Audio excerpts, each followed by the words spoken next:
The Wycliff estate had always been cloaked in shadows, the towering pines of the surrounding woods whispering secrets older than memory. Locals spoke in hushed tones about the family that lived there, a line of men bound by a grim tradition too dark to name aloud. Every son, it was said, had buried his own mother alive, as if the act itself fed some unseen hunger in the soil beneath their ancestral home. The wind carried faint cries on moonless nights, and travelers who dared approach the property claimed they could hear shovels scraping against earth, though no one was ever seen. Inside the decaying walls, the youngest Wycliff son paced restlessly. His brothers had never questioned the ritual, their eyes cold, obedient, and unflinching, but he felt a gnawing doubt that twisted in his chest like a living thing. Hidden behind loose floorboards, he had discovered journals, yellowed with age, scribbled with desperate warnings and confessions that spoke of fear, obedience, and unspeakable pain. There were mentions of mothers who clawed at the soil, their final breaths swallowed by silence, and letters that hinted some had survived longer than anyone admitted. The forest around the estate seemed to lean closer when he walked beneath its twisted limbs, shadows slithering like fingers along the ground. Sometimes, when the wind died, he swore he heard her voice, faint but urgent, whispering through the pines. Every instinct screamed that he should obey, yet something darker stirred within him, a defiance that had never existed in Wycliff men before. That night, beneath a sky veiled in clouds, he realized that the choice he made next would either shatter the curse or cement it forever, and there was no turning back from the soil that had already claimed so many lives. The family curse revealed revolves around the dark tradition that has haunted the Wycliff family for generations, shaping the lives of every son born into it. The curse itself is steeped in secrecy and superstition, passed down orally from father to son, each generation adding its own layer of fear and ritual to the already horrifying practice. The origins of the curse are murky, lost in the shadows of time, but whispers tell of a distant ancestor who believed that burying his mother alive would protect the family from some unseen evil. Over time, this gruesome act became less a choice and more a mandate, binding the sons to a horrifying cycle that they could neither escape nor openly question. It was a secret that loomed over the family home like a dark, silent specter, influencing every decision and interaction within the household. Each son grew up in an environment where obedience to the family tradition was enforced with quiet, unyielding pressure. They were taught from childhood that the ritual was not only a duty but a necessity to preserve the Wycliff lineage and its hidden power. The psychological weight of this tradition was immense, instilling fear, guilt, and a perverse sense of honor simultaneously. Mothers were revered in a twisted way, their lives paradoxically celebrated and sacrificed, and sons were trained to suppress empathy in favor of blind adherence. Neighbors and outsiders could sense something unsettling about the Wycliff household, though no one dared to ask too many questions. The estate itself seemed to echo the curse, with overgrown gardens, darkened corridors, and rooms that smelled faintly of damp earth, as if the very walls remembered the secrets buried within them. Family gatherings were tense, marked by an undercurrent of dread, and even mundane conversations often carried a shadow of foreboding. When a mother fell ill or approached the end of her life, the air around the house would thicken with an almost tangible tension, as though everyone in the family silently braced for the inevitable act that would continue the curse. Stories circulated quietly among those who had encountered the Wycliffs, tales of mothers who disappeared under mysterious circumstances and sons who seemed unperturbed by rumors of foul play. The curse had become more than just a ritual, it was a force that shaped identities, dictated behavior, and ensured the family remained locked in a cycle of horror, secrecy, and moral ambiguity, where love, duty, and fear were twisted into an inseparable, chilling blend. Mysterious deaths in the woods delves into the eerie occurrences surrounding the Wycliff family estate, where the shadow of the curse extended far beyond the walls of the home and into the surrounding forests. Over the years, neighbors and travelers began noticing strange patterns, women disappearing under suspicious circumstances, their last known paths often leading toward the dense, overgrown woods that bordered the Wycliff property. These woods were thick with ancient trees, their gnarled branches intertwining to block out sunlight, casting long, unnatural shadows that seemed to move with a life of their own. The forest floor was littered with decaying leaves and twisted roots, and many who ventured even a few steps into its interior reported a sense of being watched, accompanied by unexplainable sounds, low whispers, sudden rustlings, and the faint, haunting echo of cries that vanished as quickly as they appeared. The deaths of the Wycliff mothers were shrouded in secrecy, often reported as sudden illnesses or accidents, but subtle signs suggested something far more sinister. Locals spoke of muffled screams heard at night, drifting from the edge of the woods where no house or path existed, and the occasional sighting of figures dragging or carrying heavy loads in the darkness. Investigators and law enforcement rarely pursued these reports, deterred by the family's reputation, the isolation of the property, and the uncanny sense that the forest itself resisted intrusion. Stories passed down among nearby townspeople painted a chilling picture: mothers who had vanished, leaving behind only traces of disturbed earth, small shovels left carelessly in underbrush, and footprints that abruptly ended, as if swallowed by the soil. The woods seemed almost alive, a silent accomplice to the family's dark tradition, absorbing secrets and concealing horrors that outsiders could neither understand nor confront. Over time, a fear permeated the local community, a quiet but persistent dread that anyone who lingered too long near the Wycliff estate might become another victim, lost to the trees and the sinister legacy they harbored. These mysterious deaths were never fully explained, leaving a trail of unanswered questions and legends that grew darker with each passing generation. The forest, with its oppressive canopy and hidden depths, became a symbol of the family's power and the inevitability of the curse, a place where the line between life and death blurred, and where the echoes of past tragedies continued to haunt anyone who dared approach its shadowed paths, ensuring that the horrors of the Wycliff family remained deeply entwined with the very land they inhabited.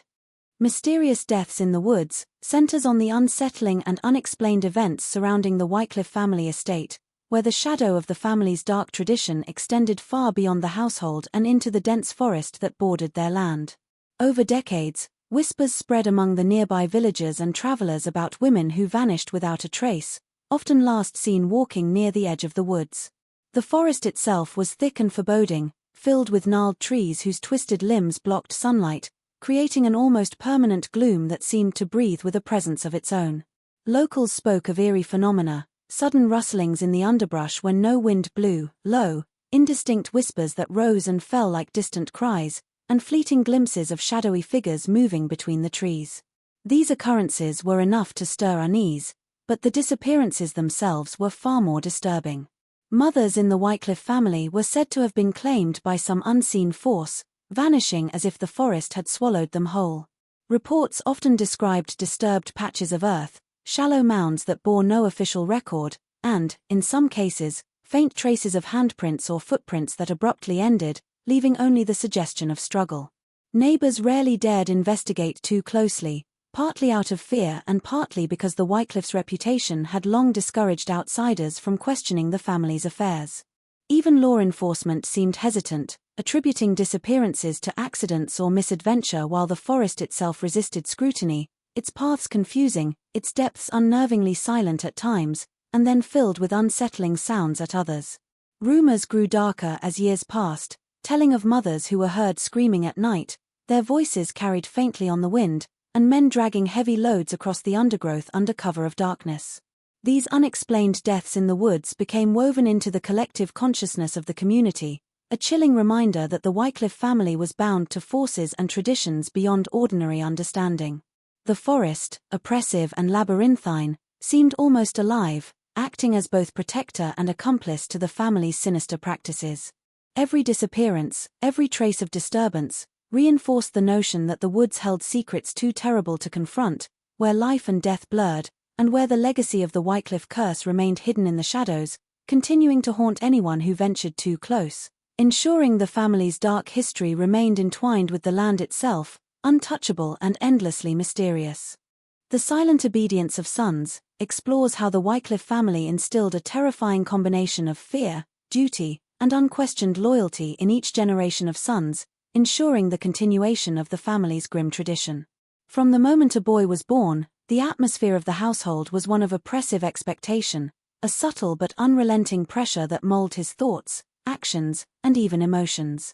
Fathers and elder brothers enforced an unspoken code, teaching the youngest Wycliffs that the ritual of burying their mother alive was not only necessary but sacred, a duty that safeguarded the family legacy and preserved a supposed power that lingered over the estate. Each son grew up absorbing these lessons not through open lectures but through a constant, almost invisible surveillance, where the slightest hesitation, doubt, or sign of compassion could be met with silent but palpable disapproval. Obedience was reinforced through observation of precedent. Older brothers carried out the ritual without question, their faces calm, almost mechanical, and the young boys learned quickly that emotion or hesitation was a dangerous weakness. The family home itself seemed designed to reinforce compliance. Dark, narrow hallways and rooms with heavy curtains created an environment where secrets thrived and individual thought was suppressed. Conversations were measured, questions discouraged, and any deviation from the family code whispered away or punished through cold, subtle intimidation. Over time, the sons internalized the ritual, not merely as an obligation imposed from outside, but as an inseparable part of their identity. Their relationships with their mothers were fraught with complexity. They were taught to respect and revere her while simultaneously preparing for her eventual sacrifice, a dichotomy that twisted affection into fear and loyalty into compulsion. Even play and leisure were overshadowed by the unspoken knowledge of what the future demanded, and as boys became men, their lives revolved around preparing for a ritual that would forever mark their adulthood. The psychological impact was profound. Empathy was suppressed, moral questions silenced, and obedience became the most valued virtue. The sons' silent compliance ensured that the curse endured, passed down as an unquestioned truth, binding generations together in a cycle of horror. Outsiders might see a family that appeared orderly, disciplined, and reserved, but beneath the surface lurked a rigid system of control where fear, tradition, and loyalty combined to produce a chilling uniformity of behavior. Every son, trained from infancy to accept the unthinkable, became a living instrument of the family's dark legacy, carrying forward the ritual without question, proof that the most terrifying force in the Wycliff household was not the curse itself but the unyielding obedience it inspired in those who were bound to it.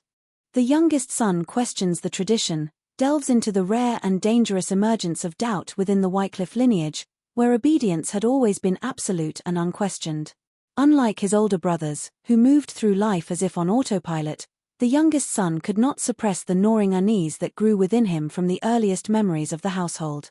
He watched his siblings follow the ritual without hesitation, their faces devoid of emotion, as if the act of burying their mother alive had been internalized as a natural, inevitable duty rather than a horrifying crime. From a young age, he began to notice inconsistencies and whispers that contradicted the rigid narrative drilled into him, small details that unsettled him, the furtive glances of neighbors, the hushed conversations of the house staff, and the fear that lurked behind every warning about the consequences of breaking the tradition. While the rest of the family clung to the rituals as sacred, he felt a growing moral conflict, a tension between loyalty and conscience, between fear and curiosity. He started to observe his mother differently, no longer as an abstract figure of obedience and duty but as a living, breathing woman with emotions, thoughts, and a voice that deserved to be heard. The young son's questions began quietly, almost imperceptibly, whispered in solitude or written in secret journals he kept hidden from the watchful eyes of his brothers and father. He pondered the origins of the ritual, the logic behind it, and the real reasons why mothers were buried alive, sensing that the stories he had been told were incomplete, deliberately obscured, or falsified to maintain control. Each unanswered question deepened his unease, sharpening his awareness that the family's legacy was built on fear and silence rather than truth. He also began to notice subtle signals that suggested the possibility of survival, clues in the old journals, hints in the behavior of his mother, or the traces of prior mothers who might have struggled against their grim fate. This awareness, however, carried immense risk. In a household where obedience was equated with honor, even mild defiance could provoke suspicion, punishment, or worse. The young son had to navigate carefully, balancing his inner rebellion against the outward appearance of compliance, learning to conceal his thoughts while exploring forbidden questions.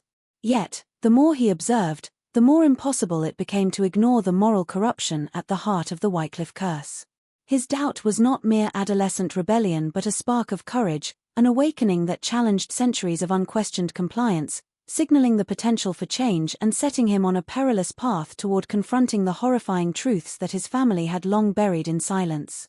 Unearthing Family Secrets explores the moment when the youngest Wycliff son begins to uncover the hidden truths that had long been buried beneath layers of fear, tradition, and silence. The house itself seemed to guard these secrets, its walls thick with the weight of generations, its floors creaking under the pressure of untold stories. In the dim light of his mother's chamber and the shadowed corners of the attic, he discovered objects that had been carefully concealed, old journals bound in cracked leather, letters yellowed with age, and bundles of papers tied with fraying strings. Each artifact told fragments of a story that contradicted the narrative he had been taught since childhood, revealing the extent of the horror his family had normalized and perpetuated. The journals were particularly unsettling, written in the meticulous hand of his ancestors, detailing not only the mechanics of the ritual but the psychological manipulation and terror that had accompanied it.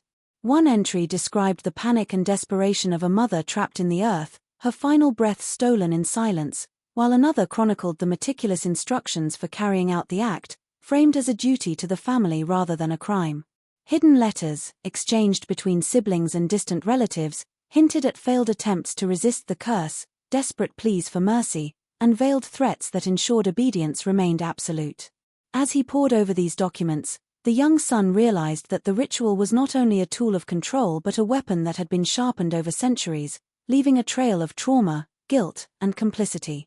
Some papers suggested that the mother's suffering had been longer and more agonizing than anyone had admitted, with certain entries hinting that a few had survived briefly after being buried, their cries muffled by soil yet not entirely silenced.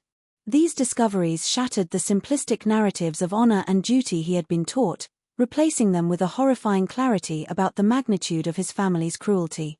The act of unearthing these secrets was transformative. It awakened both fear and determination, a recognition that understanding the past was essential before any hope of breaking the cycle could exist. He began to piece together connections between the accounts, realizing patterns of obedience, concealment, and punishment that had perpetuated the curse across generations. The more he uncovered, the more he felt the weight of responsibility pressing upon him, the responsibility not only to confront what had been done but to prevent it from continuing. Each hidden document, each whispered confession from the past, added layers of complexity and dread, forcing him to grapple with the terrifying realization that the Wycliff legacy was not just a family tradition but a carefully maintained web of horror, secrecy, and silence that had ensnared every life it touched, and which he now had to confront with both courage and caution. A failed attempt by another son centers on the tragic and chilling consequences of defiance within the Wycliff family, demonstrating just how unyielding and dangerous the family's curse had become. One of the older sons, whose mind occasionally wrestled with doubt, made a brief, almost imperceptible attempt to resist the ritual, testing the boundaries of obedience that had defined his entire life. Unlike his youngest brother, who would later cautiously probe the family's dark secrets, this son acted impulsively, driven by a fleeting surge of conscience and fear for his mother's life. The consequences were immediate and devastating. His hesitation did not go unnoticed. In a household governed by silent surveillance and the constant, oppressive weight of expectation, even the smallest deviation could spark suspicion.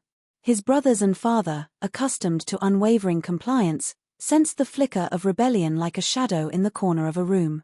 They observed his every action, noting his reluctance, his diverted gaze, and the subtle hesitancy that betrayed his internal conflict. The tension within the house became palpable, heavy, and suffocating, as if the walls themselves were holding their breath, waiting for the inevitable act to occur. Despite his attempt at resistance, he was powerless against the combined forces of tradition, fear, and the unspoken rules that had governed Wycliff men for generations. One night, as the family prepared to carry out the ritual, the son's hesitation escalated into panic. He faltered, his hands shaking, his voice unsteady as he tried to argue for delay or mercy, but the words fell on deaf ears. The family acted swiftly and silently, enforcing the ritual with a mechanical precision that spoke of long practice and deep indoctrination. By morning, he had disappeared, leaving behind only subtle signs of struggle, disturbed soil, a tipped shovel, a faint trail that seemed to vanish into the darkened woods beyond the estate. No one in the family spoke of what had truly happened. The event was quietly absorbed into the unbroken cycle of fear and secrecy that had dominated the Wycliffs for centuries. To outsiders, it appeared as another disappearance, another unexplainable tragedy among the forested shadows of the estate, but within the household, it served as a grim warning. defiance, no matter how fleeting, would not be tolerated, and the curse would continue unchallenged.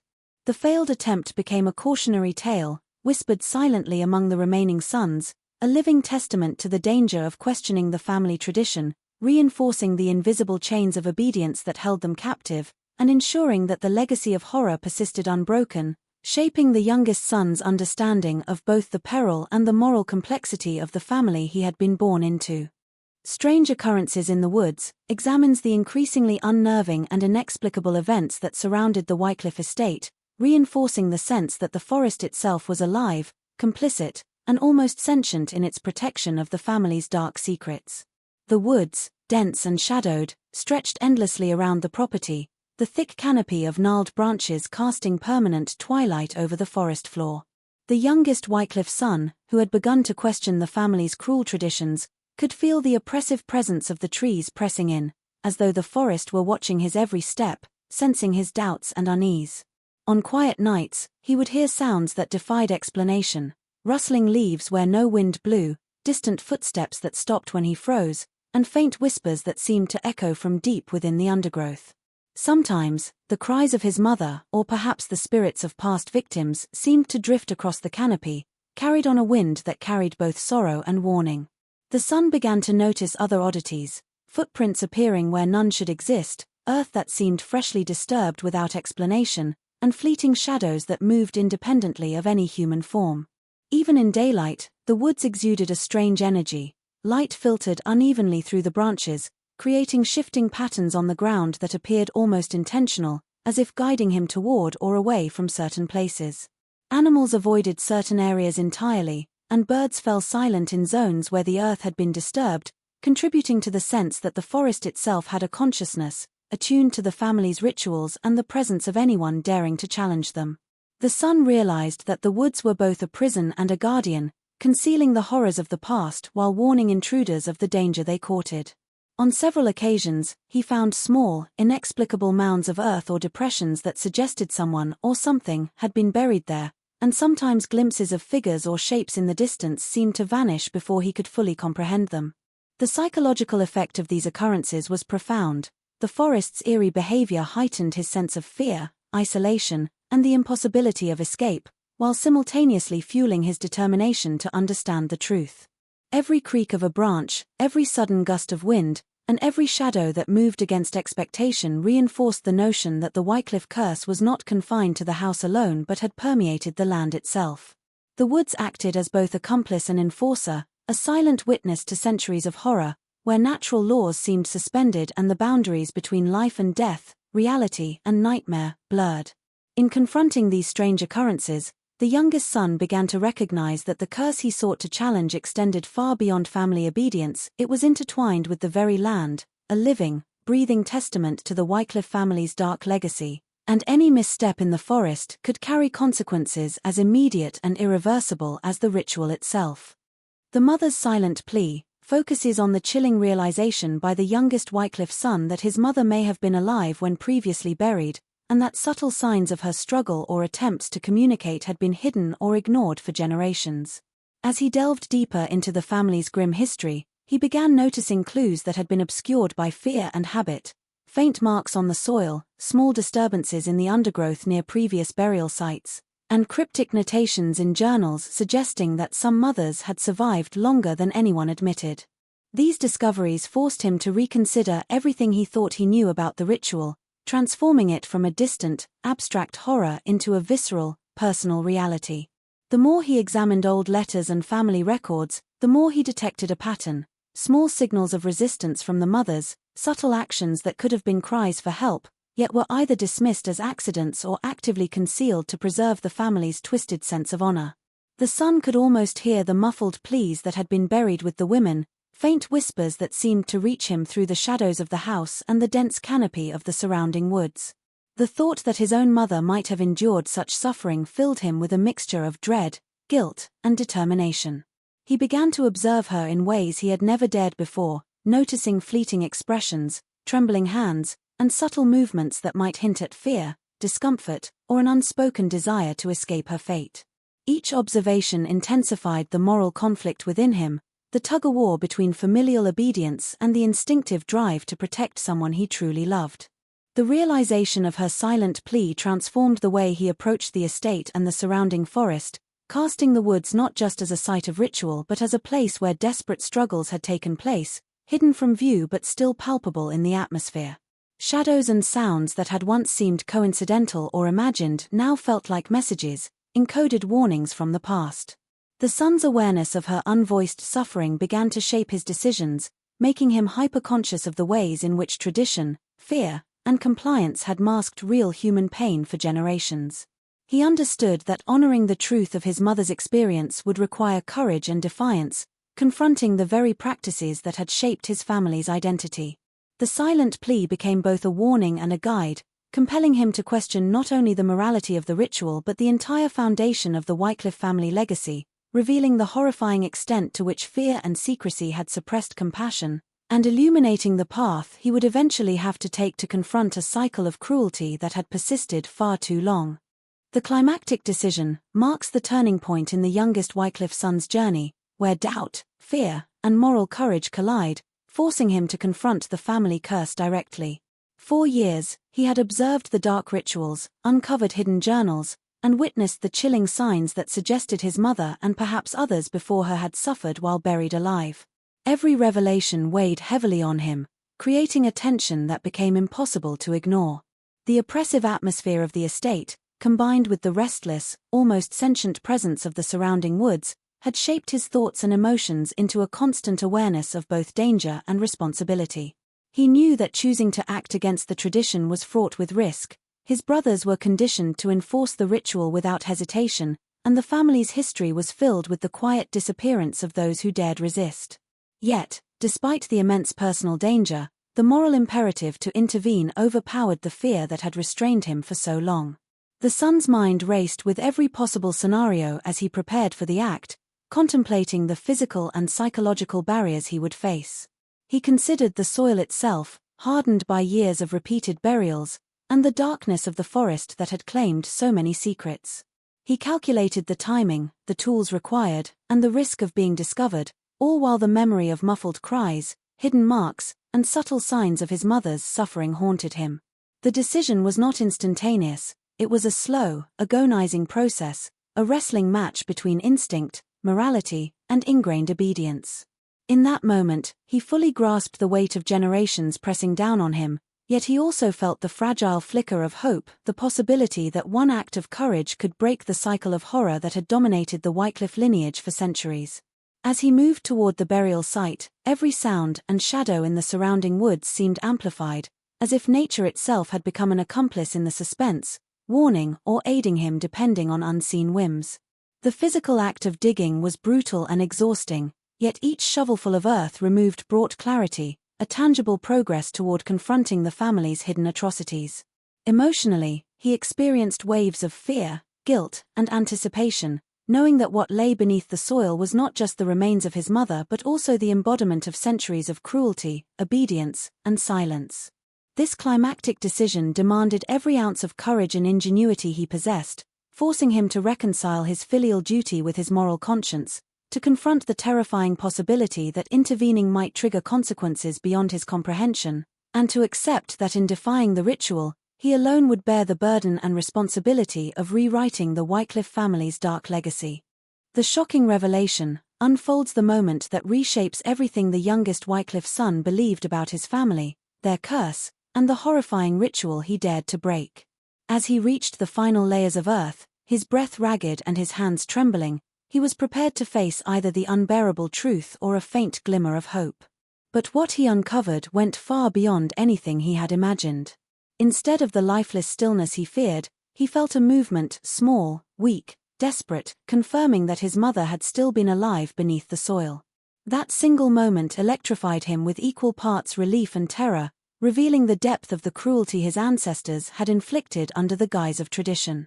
Yet the revelation extended far deeper than just the horrifying reality of the ritual. His mother, gasping for air and barely conscious, managed to utter fragmented truths that shattered generations of assumptions.